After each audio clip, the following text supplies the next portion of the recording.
നമ്മൾ ഇനി മുന്നോട്ട് ജീവിക്കേണ്ടതല്ലേ ഇത്? പണ്ട് നിങ്ങൾക്ക് മനസ്സിലായിരുന്നില്ലല്ലോ അല്ലേ? ഒരു 20 വർഷം മുമ്പൊന്ന് ചിന്തിച്ചു നോക്ക്. എൻ്റെ മാതാപിതാക്കൾ ഇതേ കണക്ക് തന്നെയാണ് ഓടിയത്.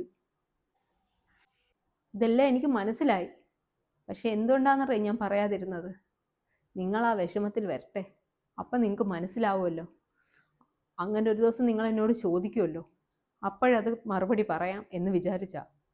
കേട്ടോ?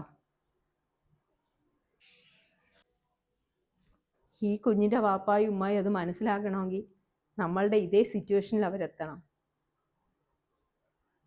അതും അല്ലെങ്കിൽ ഈ ചടങ്ങുകളെല്ലാം അവരവർ തന്നെ ബഹിഷ്കരിക്കണം.